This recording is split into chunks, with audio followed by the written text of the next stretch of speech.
My name is Diane Pfister, and I am the founder of seeinside.co.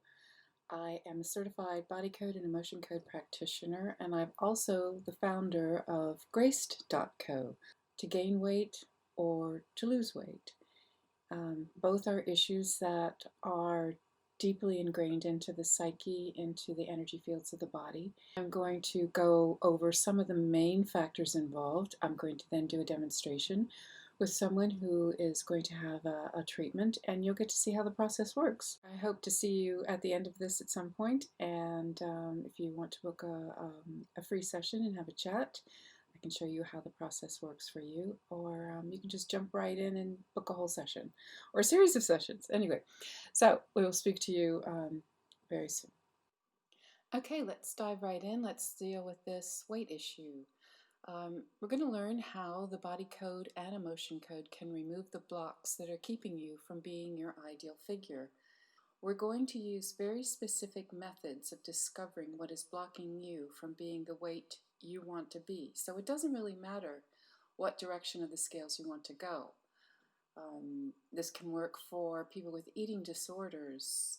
Now, this method can be applied to many different issues as well. It can apply for drug addiction, chronic fatigue, anger issues, depression, relationship issues, fertility issues. There's just really no limit to how we can remove. Once you learn this process and how the subconscious or the higher self can control things, ask that whatever you think is holding you down and keeping you from being what you want to be can be released. As Dr. Nelson often says, he's the founder of the body code, anything can cause anything. No limitation, just so incredibly open. We need to define what your goals are. What is flying high for you? Give it a number. Is it something that you can measure in terms of pounds, or in England they use stones, or sometimes it's kilograms? Is it a BMI, the body mass index? Is it your fat ratio? Is it a suit size or a dress size? Whatever it is, we need to determine a very clear, goal-oriented number. Ask your higher self, is that an achievable, healthy goal for you? And your higher self might say yes, and it might say no. Now, if we muscle test and your higher self says yes, then we can proceed on with the rest of the process. However, if we can't start off with a baseline agreement, then we need to remove the blocks that are keeping your higher self from being in agreement for you to be at that particular weight or size. So first of all, let's just go into a few of the main reasons why people gain weight. The one, you might think because of emotion and body code that the most that we are going to be dealing with are on the emotion chart, where it deals with heart walls, with unfulfilled feelings, a dysfunctional relationship, intimate, familial, family, friends, career stress, those sorts of things. That is a major component, but there are many other things that can also create issues with weight.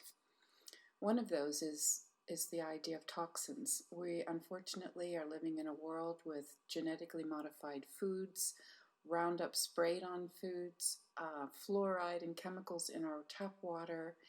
If your liver and your lymphatic system can't handle the amount of toxins you're putting into your body, then it says, I got to do something with this because exposing you to it is not going to be good. So it encapsulates those toxins in fat. You have to detox first. And emotions can also be a form of toxin.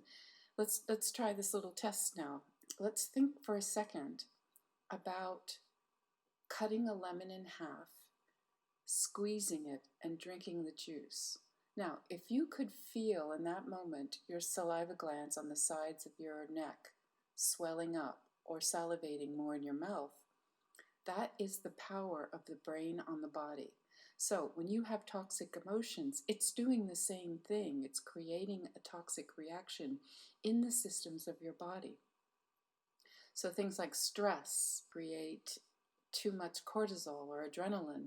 And when it's too much, then your body says, I've got to get rid of this. So boom, it's encapsulated in the adipose tissue as a fat cell. Now let's think about when you lose weight. What happens then?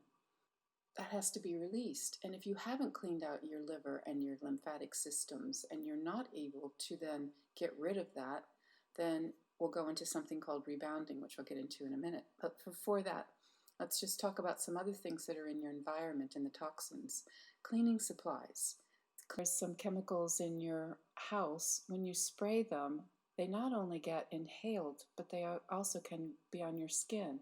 They can also be on the surface of anything you clean, which then when you touch that, you're picking up those chemicals.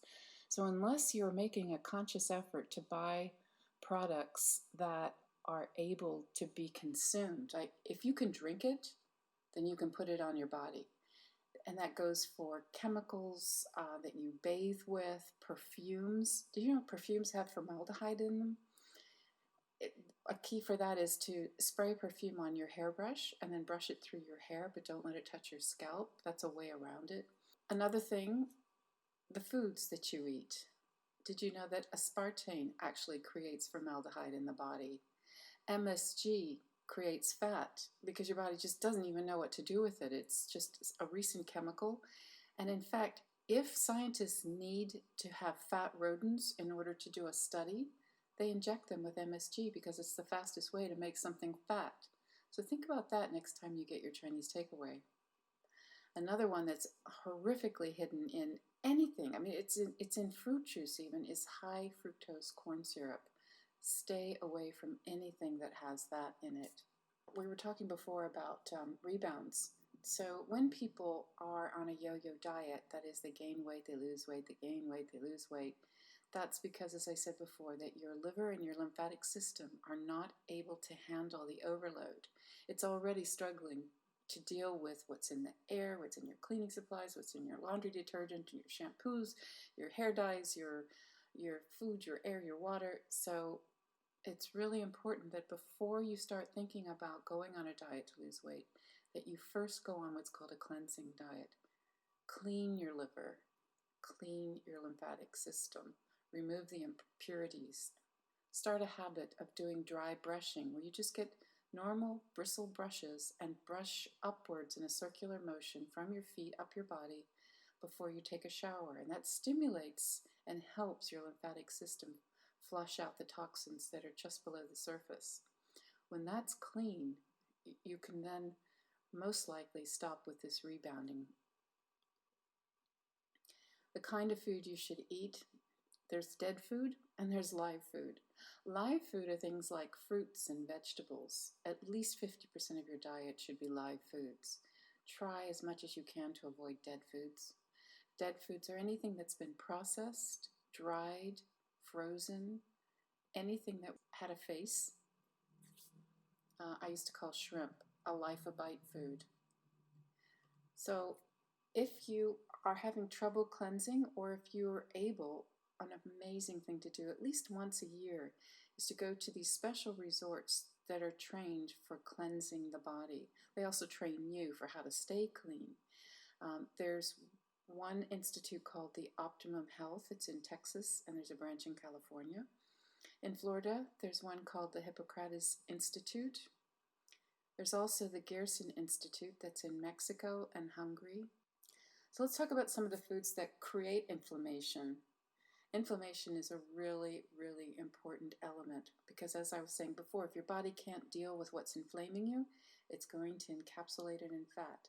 Your fat is a sign that you've had inflammation. So you get this from sugar, all the white foods, the grains, the gluten, anything gluten-based, flours, anything that's rice.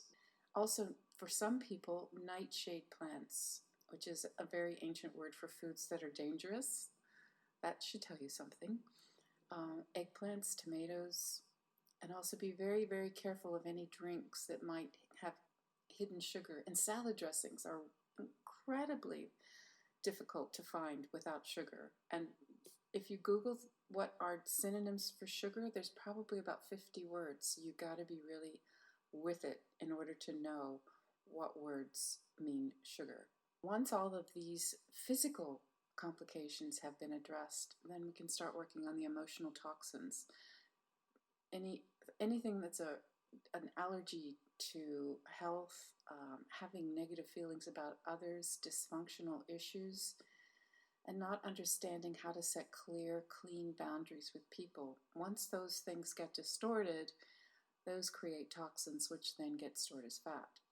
You can also have an addictive heart energy, which is it's your higher self's desire to create joy and short-term solutions that you might find in the physical realm in the form of drugs, alcohol, wrong foods that can create addictions that just medicate, and in that create a false sense of joy.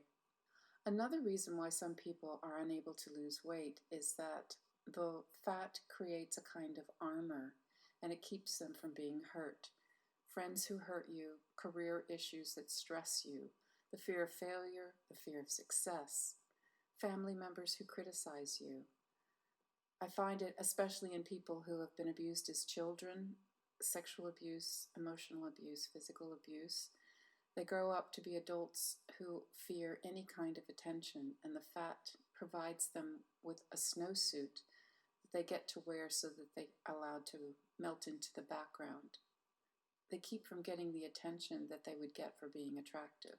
It's as though as a child they learn that being attractive gets you in trouble. So, basically, as a plan, what I will do with you initially would be to set your goal weight and how much you need to lose. Make sure that the higher self is accepting of that goal, and if not, go through the process of asking why and removing those blocks, finding out if it's safe for you to be of that weight. Safe meaning you don't have the snowsuit issue, the armor issue, and questioning whether you're protecting yourself some way by being overweight. And is there a link to your heart with gaining weight? Because a sad heart will try to find ways, as we talked about the addictive heart energy, to replace the sense of joy.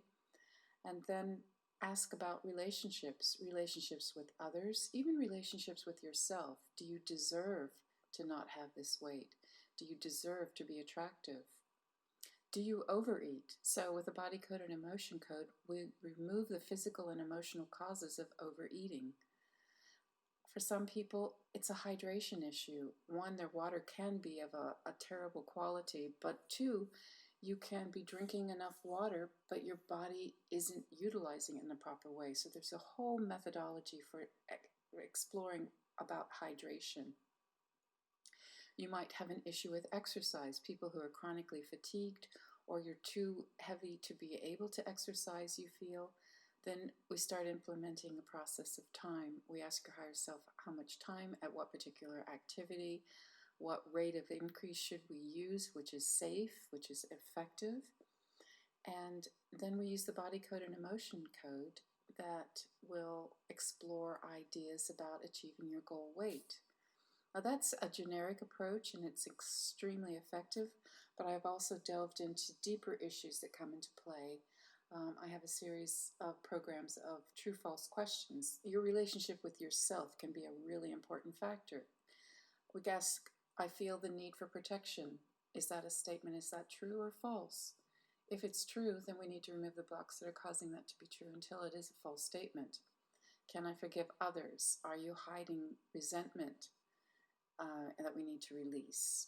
Then there's a balance of stagnant sabotage and weight loss models. And we need to get those balanced to the point where the weight loss mode is 100%. So we take a percentage and find out what those blocks are. So this can be, this is a much more extensive exploration, but it is extremely effective. People have lost, I think the most is 65 pounds so far I've heard about. If this is something that interests you, please just contact me. I can do a 15-minute free session with you to show you in more detail how the process works, to answer your questions, or you can just jump right in and make an appointment.